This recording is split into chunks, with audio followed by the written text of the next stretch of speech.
Welcome to Fun with Annuities with your host, me, Stan the Annuity Man, America's annuity agent. Can annuities be fun? Can contractual guarantees be fun? Absolutely they can. Find out the brutal facts about annuities with no sales pitches or high-pressure nonsense. Just the brutal and factual annuity truth, which is all you need to hear. Let's have some fun with annuities, and let's have that fun start right now.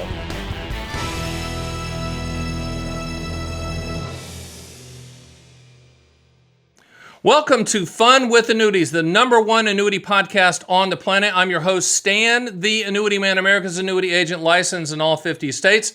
Welcome to everybody that's listening to all podcast platforms, and also on the Fun with Annuities YouTube channel, where you get to see me yell at the camera. And by the way, this is the Annuity Fun Cam, and this is the Will Do Not Might Do Studios that we're taking a look at today. But you can watch the video, which is kind of cool because you get to see what kind of Stan the Annuity Man gear I have on today. Because the topic is so hot, I have a bright red and orange Adidas tracksuit, which I'm holding up to the Fun with Annuities YouTube video people watching, and for the people that are listen to me on podcast platforms, you're probably lucky not to see it because it's really, really loud. And it's hot. It's in fuego. Why is this important? Because the topic is important. And the topic for today is why renewal rates are kind of the secret, the hidden secret to fixed indexed annuities.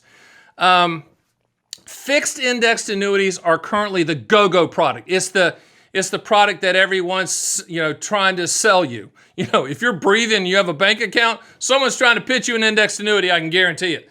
That doesn't make them bad. I mean, I sell more indexed annuities than anyone on the planet, probably. I sell them correctly, for sure. They're CD products, and typically we use them here at theannuityman.com as a efficient and cost-effective delivery system for the income rider guarantee if you want future income. If you want to know what the income will be 7, 10, 8, 5, 13 years down the road, you want to know to the penny, that's an income rider attached to an indexed annuity. And what we found is that the indexed annuity income riders outperform and offer higher contractual guarantees than variable annuities with income riders. And by the way, we don't sell variable annuities because I don't sell anything that goes down, because you own an annuity for what it will do, not what it might do, not the hypothetical, theoretical, backtested, projected, unicorns chasing the butterflies return scenario that everybody tells you about. But with indexed annuities, let's kind of go backwards and let's talk about what is an indexed annuity. Back in 1995, they were first introduced to the public, and I think at that point in time they were called equity indexed annuities. They're not called that anymore because they're not securities. They're not regulated by the SEC or FINRA or anything like that. It's a life insurance issued product by a life insurance company at the state level. In order to sell an indexed annuity, you have to pass a state insurance exam, and in most cases score 70. So in other words, you could take the crash course on a Monday, pass the test on a Friday, and by the next weekend, you're given the bad chicken dinner seminar. That's not good, but that's just reality. So you got to be real careful out there when people are pitching too good to be true sounding products like index annuities. They're not too good to be true. They're very good, but they're not too good to be true. They're CD products, but that's not how you're going to hear it being pitched. The way that you're going to hear it being pitched is market upside with no downside. Market participation with principal protection. Look at these back-tested numbers, Mr. Johnson. Give me a break. And by the way, in some states, the back-tested numbers that you see, well, if you'd owned it 10 years ago, you'd have got this. That's illegal in a lot of states. I mean, they're not even allowing that to happen because it's not a good representation of the product. In my opinion, I totally agree with that. I think we should get far away from that as an industry. And the industry has earned its bad reputation. The annuity industry has earned its bad sales reputation because people are buying dreams, not the contractual realities. Think about it like this. If someone pitches you an indexed annuity and says the following, market upside with no downside, you're first, as a patriot, you should say, hold that for thought. I'm going to call the Fed, and that's all the Fed should buy. Because there is no such thing. I mean, if that product was if you got consistent market returns with principal protection, then everybody would buy that. You can't be the rube at the table. You can't be the sucker. You can't be that person that a lot of agents are looking for, that just you want to trust them. Don't trust anybody. Period. You trust the contract that you're getting ready to buy. Now, today's topic about renewal rates and index annuities, it's an important one because this is the part that no one's going to tell you except me. Nobody. I guarantee you no one's ever told you about renewal rates, or if they have, they've kind of brushed it by. I'm telling you, it's the key. I'll give you an example. Let's say you bought a 10-year index annuity, 10-year surrender charge, and there's a 1-year call option on an S&P, and that's how the returns are calculated. I'm not going to get in the weeds with index annuity, caps and spreads and participations and participation rates and all the call option strategies. I've done that on videos on Stan the Annuity Man video channel. And if you go to theannuityman.com, I'll send you my book on indexed annuities that will be, it'll be like life altering. You go, oh, okay, that's the truth. I mean, I always tell people, there's about 5 people on the planet that really understand indexed annuities, and I think I know the other 4. I mean, these are pretty complex products. And as I say, if you can't explain it to a 9-year-old, you might not want to buy it. Warren Buffett would never buy an index annuity because he probably doesn't understand it. There's a lot of moving parts. But getting back to my original premise of, you bought a 10-year surrender charge indexed annuity, which most of them are at that level, either 7 or 10 years, but typically 10. And you have a 1-year call option on the S&P. And oh, by the way, that S&P index doesn't include dividends, which represents over 50% of the returns. So you got that 1 year. So in essence, what you're doing is you're buying a 10-year surrender charge with a 1-year guarantee. Think about it. I'm gonna stop for a second. Process that. You have a 1-year call option on the S&P. You know what either the cap, the spread, or the participation rate is on that. But you have a 10-year surrender charge. But you have a 1-year guarantee. That's where renewal rates come into play, because renewal rates are when the carrier, the second year, what they put the participation rate, caps, and spreads, i.e. the limitations on the upside. And by the way, the annuity carrier can change that every year at their discretion without talking to me as the agent or you as the owner. How about that one? Don't believe me? Ask me to send you a specimen policy. I'll send you the specimen policy. Now, most of these index annuities have a 1-year call option, but there are some that have a 2-year call option, some with a 3-year call option, or some with a 4-year call option. Back in the day, they were as long as a 5-year call option. But let's just say 1, 2, and 3. That's your typical. Most of them are 1 year, but you will find 2 and 3. Let's just look at a 2-year. That means from contract anniversary date in 2020 to contract anniversary date in 2022. You get to lock in the gains on those 2 days.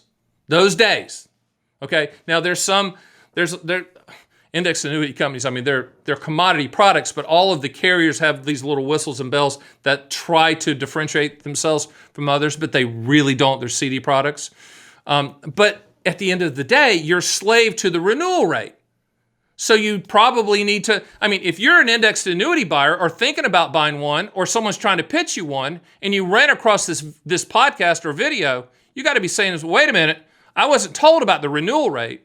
That seems rather important, Stan the Annuity Man, America's Annuity Agent. That's because it is.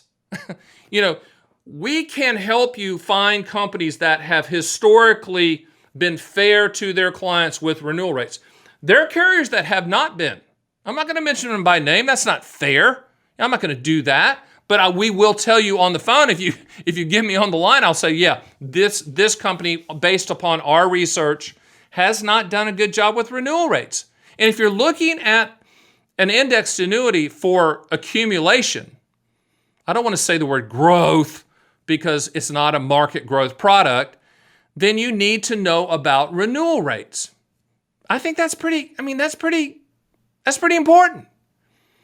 Now, the sales pitches out there with indexed annuities are the reason that the annuity industry has earned its bad reputation. It goes something like this. You buy an indexed annuity from me, Mr. Jones, you get a 10% upfront bonus, you get market upside with no downside, you get lifetime income guarantee, and you get long-term care. That's just horse crap, but that's typically the pitch. And you probably have heard it. Let's go through it one by one. 10% upfront bonus. There's no philanthropists at annuity companies that wake up in the morning wanting to give you money. It's part of the overall contractual guarantee. Who cares? And typically you have to own it, invest it for, as long, like a 10-year surrender charge, you have to vest it for that time period for it to be your money. Now, do we factor that in when we're looking at the contractual guarantees? Absolutely, but it doesn't hold any weight.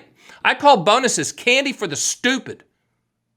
It is. If you're buying a fixed index annuity for a bonus, you're the rube at the table they're looking for. I had a lady call in today and say, Stan, what's the biggest upfront bonuses you can get? I said, stop. It's not about the upfront bonus. I'd explain it to her, but she had people telling her, well, we can get you 15% or 12% or 10%. But there's no free money. There's no free lunch. If it sounds too good to be true, it is every single time. So bunk the 10% upfront, bunk the bonus, okay? Market upside with no downside. I just explained to you, since 1995, when index annuities were first introduced, they produced CD-type returns. That's what they're designed to do, period. So there's no market upside with no downside. Will you get a good return 1 year or one out of every 3 or 4 years? Maybe. But the blended return is going to be like CD rates or better than CD or MIGA-type rates, fixed annuity rates. That's fine. Why? Because it's a fixed annuity. And then the next one is lifetime income. That part of that pitch is true with an income rider, but you have to understand that if you attach an income rider for future pension needs and it's attached to an indexed annuity, the annual fee of the income rider comes out of the accumulation value, that indexed annuity value, for the life of the policy. That's the reason annuity companies have the big buildings. Okay, it's that simple. And then the last one, free long-term care. That's impossible because long-term care is a health insurance product and fixed index annuities as a life insurance product. What they're talking about is confinement care. It's a guaranteed issue product. That means in the South, if you get sicker, you get your money back quicker. So be careful with the too good to be true sales pitches that are out there because they are every single time without exceptions. The other thing about renewal rates, and let's get back to that. So you have the 1-year option, and you don't know what the 2 year is going to be, and you're at the discretion of the issuing carrier. They're going to do whatever they want, period. Understand that currently there's over 700 different index option strategies in the marketplace with indexed annuities. 700, period. And as I said, I'm one of 5 people on the planet that truly understand these things, okay? That's a lot of choices, and they're all kind of designed to create the same type of return. The other thing that's happening in the industry right now that I'm not a huge fan of, companies are creating indices, whatever you want to call them, out of thin air. They're basketing a group of investments. They're running back-tested numbers to get algorithmic type numbers to get a return so that they can show and present that back-tested number. Once they find it, then they name it. And then they say the following, Mr. Jones, if you'd have owned the Flickety-Flockety index, whatever it is, 10 years ago, you'd have made X. Well, Flickety-Flockety index wasn't even around 6 months ago. And in some states, that's illegal, and it should be illegal. We should not be able to, as an industry, create an index out of midair and then say, if you'd have owned it 10 years ago, this is what you'd have made. That's garbage in French. That's crap. So, renewal rate history on an index that just was created? There is no renewal rate history on an index that was just created because it was just created.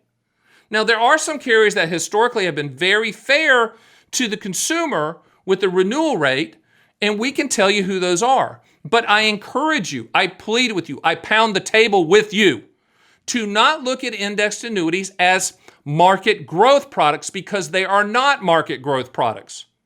Period. End of story. They're not securities. They're not regulated by the SEC or FINRA or any of that. They're issued at the state level, and you can, if you pass a life insurance test at the state level, you can sell an indexed annuity. I'm not saying that's bad.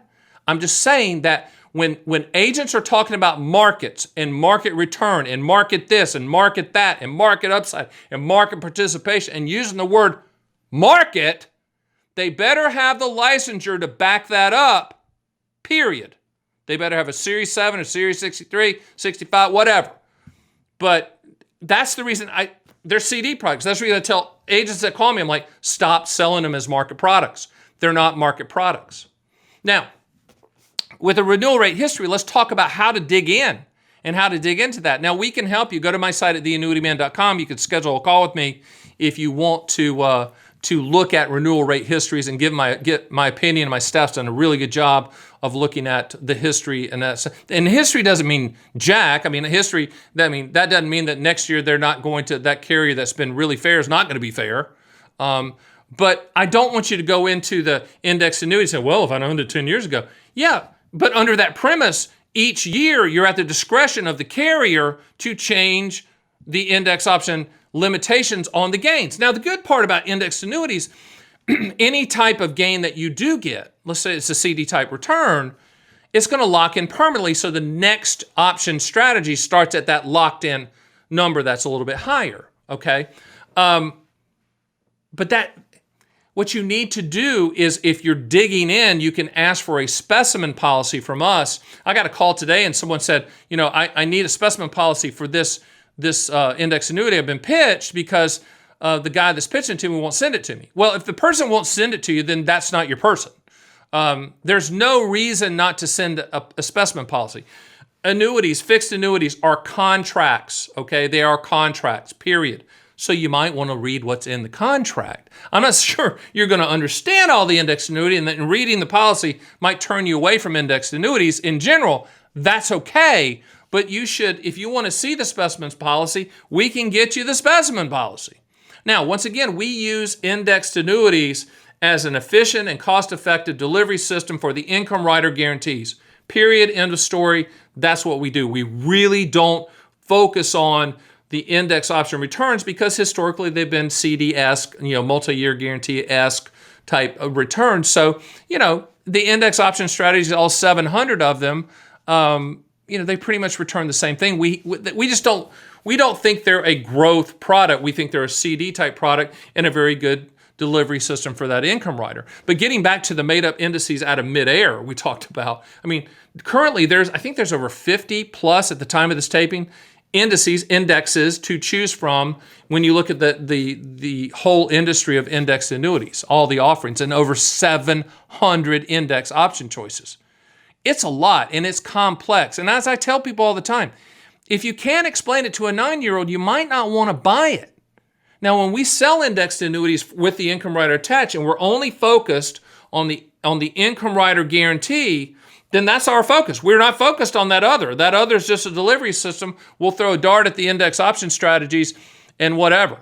We'll just, or in a lot of cases with index annuities, they offer what's called a declared rate, which is a fixed rate. You just don't even look at the index option strategy. You just do the declared rate. And typically, if it's more than the fee coming out, that the rider is coming out of the accumulation, we just choose the declared rate because we're buying the guarantee of the income rider. I'll give you a visual for the people that are listening to it on a podcast. Draw a line down a blank sheet of paper visually. Left-hand side is the index option side, accumulation value side. Right-hand side is the income rider side. The income rider side is a separate calculation and will always, without fail, be higher in value than the accumulation value for a lot of reasons. But one of the reasons is the fee from the income rider comes out of the accumulation value. But the income rider is the income amount. It's monopoly money in a phantom account that you can only use to calculate the first income stream. But the reason it's always higher is because when attached to an indexed annuity, in order to get the benefit of that income rider, you have to turn on the income stream. You can't cash it in. You can't transfer it. You can't, cash out lump sum with the income rider. The real money is the left-hand side of the ledger, which is the accumulation value index option side. Okay, so for us, renewal rates aren't as big a deal, but we do have some clients, and you might be one of them. I hope you'll contact us at theannuityman.com. If you want to just look at index annuities for the limited upside that they provide. I'm not going to say growth because they're not market growth products, even though that's how so many people have been sold and they believe that that's what they are. If you think logically about it with some of the sales pitches, which is market upside with no downside, or market participation with no downside as well. Think about this for a second. If that was true, if you could get market upside with no downside, that's all the Fed would buy, right? That's all institutions would buy. That's all anyone would buy. It's a great sales pitch until you dig in, until you understand the product. But that doesn't make it a bad product. I think index annuities are very good, but they're not too good to be true. I guess that's the best way to put it. We like them for what they do, deliver income rider returns. Or if someone wants to ladder multi-year guarantee annuities in addition to and add a fixed index annuity. We have something called a mixed fixed ladder. You have two types of fixed annuities that are deferred, which is multi-year guarantee annuities, which are the annuity industry version of a CD. And then you have indexed annuities, which are also CD-type products. And like a mixed fixed ladder would be like we'd do a 2-year MYGA, a 3-year MYGA, a 5-year MYGA, and then a 7-year indexed annuity with no rider, just a 7-year indexed annuity. And hopefully we can, we'll choose a carrier for you that has good renewal rates, and you have the potential for it to do a little bit better than a MYGA. That's your hope in a mixed fixed type setting. But market returns consistent, it's just not going to happen. How the sausage is made with fixed index annuities, it's hard to get into those weeds in this type of a setting. That's the reason I've written a book on index annuities. I've actually done videos at Stan the Annuity Man YouTube channel that explain participation rates, caps, spreads, and all of the typical indexed annuity jargon on the index options that can really, really help you. And obviously we need to talk as well if you're really digging in, but just don't buy the hype of market upside with no downside. And renewal rates are so, so important because, if you buy the 7-year product or the 10-year product, and you have a 1-year option, you're buying the 1-year guarantee with a 10-year surrender charge or 1-year guarantee with a 7-year surrender charge. So you need to be aware what those renewal rates are. And I know what you're saying. Why hasn't anyone told me this? I mean, why? A lot of times I'm not sure agents really have thought it through to tell people the renewal rate story or the fact that that's so important to that side of the ledger, the left-hand side of the ledger, the real money, and what it can potentially increase by. You just have to be aware of it because 1 year, your first year, there's a lot of companies out there that do what I call teaser rates on the first year. They'll do like a really high cap, like a 7 or 8% cap on the first year, and then the renewal rate's at 3. So, the first year you could get 7, then the second year you get 3 or 2. I've seen it as bad as that. And who knows what's going to happen in the future with interest rates, with the economy, with just the fact of indexed annuity companies or annuity companies in general, life insurance companies in general. Who knows what the offerings are going to be? That's the reason that you really can't look back at a 10-year, hypothetical, theoretical, projected, back-tested unicorn chasing the butterfly return and say, well, if you owned it 10 years ago, it's going to do this. No, it's all about right now. It's all about right now's cap spreads and participation rates for this year. And it's definitely all about it the second year and the third year and the fourth year and the fifth year and the sixth year and the seventh year and the 8th year and the 9th year and the 10th year.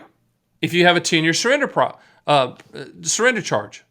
That's important. You should know the carrier's background and history on what they do with renewal rates, period.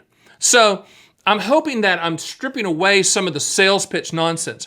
I'm stripping away a lot of the fluff. I tell people all the time, don't buy the dream because you're going to own the contractual reality. I mean, that's just a fact. And especially with indexed annuities. Do not believe that what you've been shown, told, or promised is going to happen because it's not. One of the smartest people in the industry, in the indexed annuity side, she said the following to me one time, and it's just always stuck in my head. And she said this: I've never seen, and she's the biggest fan of indexed annuities on the planet. Okay, but here's what she said: I've never seen an indexed annuity proposal come true. Think about that. With that being said, and that expert laying it on the line, by the way, I say there's 5 people on the planet that own indexed annuities. She's one of them. I'm one of them. But the point is to then base your decision on back-tested numbers is crazy. And in fact, in some states, the back-testing is illegal. I think it should be illegal across the board. I think that is misleading, and I think that people should never, ever, ever, ever base their decision on a back-tested number. You should base your decision on the company, the carrier, the claims paying ability, the renewal rate history if it's an indexed annuity, and if it's an indexed annuity and you're looking for income, then go in and shopping for the highest contractual guaranteed income riders and shopping all carriers for that. I got a call today and a guy said, well, this guy pitched me an indexed annuity with this carrier. You familiar with him? I said, yeah, I'm Stan the Annuity Man, America's Annuity Agent. I'm licensed with everybody. There's not a product out there I haven't seen or looked at. So I said, yeah, I'm familiar with it. And he said, well, this guy said it's the best product out there. He'd done all the research and this is the only one I should look at. That's garbage. That's crap. Buying annuities is like buying a plane ticket. There's not, in my opinion, there's not one indexed annuity that's better than the other indexed annuity. What separates them, as we're finding out in this podcast, right, is renewal rate history. That's where the rubber meets the road. That's the secret sauce. That's the secret ingredient of indexed annuities that not many people, not many agents talk about, but not many people know about. But if you're a client of Stan the Annuity Man, you're going to know about it. If you want to look at indexed annuities, you're going to know about it. Period. End of story. So I want you to feel comfortable with the fact that, yes, indexed annuities they're complex, but we can make them simple for you. The book that I've written, the Fixed Index Annuity Owner's Manual, that you can get at theannuityman.com, just fill in your information. I'll ship it to you for free. No one's going to call or show up your doorstep. And we treat you like a professional. I'm going to send it to you. And then I would encourage you to go to Stan the Annuity Man YouTube channel and under playlist, find fixed indexed annuities. I've done a bunch of videos just on fixed indexed annuities. I've done them on participation rates and caps and spreads and what that means. I've really kind of stripped away and peeled back the onion so that you don't have to guess and hope and trust what that agent's saying. One thing about me, you're going to find out. I'm going to shoot it straight. My grandfather told me this a long time ago. Stan, if you tell the truth, you don't have to remember anything. And I'm from Stanley, North Carolina, which is right outside of Gastonia. That's where I grew up. And he's right. And that's what we do. I'm going to tell you the truth. I'm going to tell you if you need an annuity. I'm going to tell you if you don't need an annuity. I'm going to tell you if you're putting too much money into an annuity. I'm going to tell you if you're dreaming. I'm going to tell you if you're dreaming on the sales pitch. I'm going to tell you what you need to hear. I'm never going to be your friend. I'm going to be the best advisor you've ever had. I'll be the gold standard of all your advisors, period. That's not me being cocky or confident and overstating. That's just a fact. I've been doing this a long time. I was with Dean Witter, Payne Weber, Morgan Stanley, and UBS. I've been in the financial services businesses for a long, long, long time. I became Stan the Annuity Man, a decade plus ago, to clean this mess up. Sometimes it feels like I'm screaming into a hurricane. That's okay, because the message is getting through. Annuities are contracts. They're not investments. Indexed annuities are CD-type products like multi-year guarantee annuities. They're not market growth products. I'm going to pound the table until people understand that. And I'm also going to tell people that renewal rates with indexed annuities are the secret and hidden sauce that no one ever talks about, but that me and you need to talk about. So with that, I really appreciate you joining me on Fun with Annuities, the #1 annuity podcast on the planet. My name is Stan the Annuity Man, America's Annuity Agent, and I hope you join me next week for another thrilling, fun episode about annuities.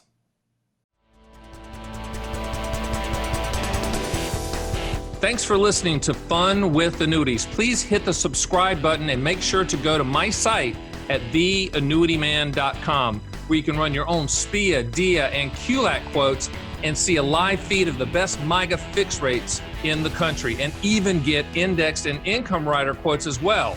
You can also sign up for my 6 Annuity Owner's Manual books, and I'll ship them for free and under no obligation. I also encourage you to schedule a one-on-one call with me, Stan the Annuity Man, so we can have a full discussion of your specific situation. It will be the best brutally factual and truthful advice you will ever get, and that's one guarantee you should definitely take advantage of. So join me next time for the #1 annuity podcast on the planet, Fun with Annuities.